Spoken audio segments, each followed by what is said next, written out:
Por aqui, a dívida federal teve uma queda de mais de 1% em janeiro. São dados do Tesouro Nacional. É por meio desse indicador que o governo pega dinheiro emprestado dos investidores para compensar o déficit orçamentário e honrar os compromissos financeiros. Vamos falar sobre isso com a Débora Oliveira, nossa analista de economia, já aqui ao meu lado. Tudo bom, Débora? Bom dia. Bom dia, Carol, para você e para todo mundo aí nos acompanhando. Então, conte pra gente, o que puxou essa queda em janeiro?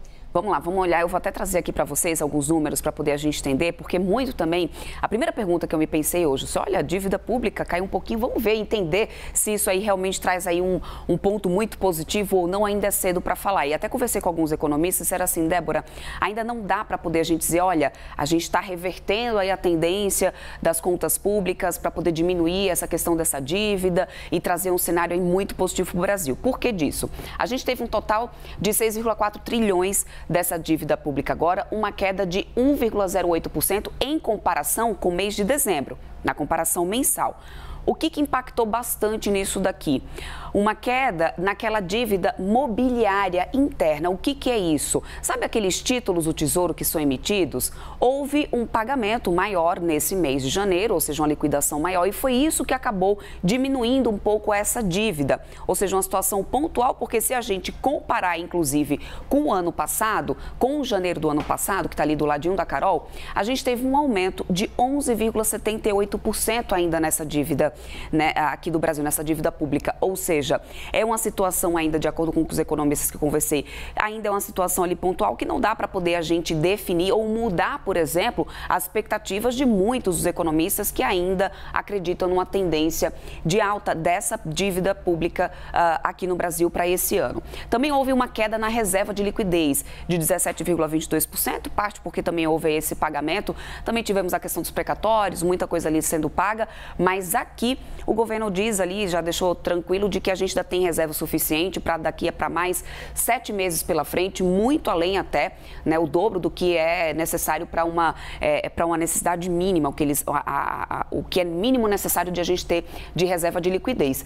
Mas em relação a essa queda de 1,08%, foi por pagamento de títulos e não, por exemplo, por uma queda ali na questão também das contas públicas ou algo parecido. Muito pelo contrário, a gente teve até um aumento da dívida externa e aí a gente pode pensar nessa questão, a questão dos juros, que a gente sabe que no mundo inteiro ainda vem muito alto, Carol. Agora, Débora, a gente está aqui olhando para as contas públicas e não somos as únicas, viu? O Fundo Monetário Internacional também, inclusive o fundo, teceu elogios ao Brasil. Pois é. O que o FMI está vendo de positivo por aqui, hein? Por um lado, a gente tem aqui essa questão da dívida pública, que continua no radar e na luzinha amarela de muitos dos economistas aqui do Brasil. Por outro, a gente tem avançado em certas coisas que trouxe aí, então, esses elogios por parte do FMI. Até um ponto contrário do que aconteceu ontem, né, com a Argentina, que a gente estava falando aqui, que o FMI puxou a orelha ali da Argentina em alguns fatores, que é importante a gente observar, mas aqui no Brasil, tiveram alguns fatores que deixaram aí o FMI um pouco mais otimistas com o Brasil. Quais são eles? A gente tem, primeiro de tudo, a condição da política monetária, foi bastante elogiada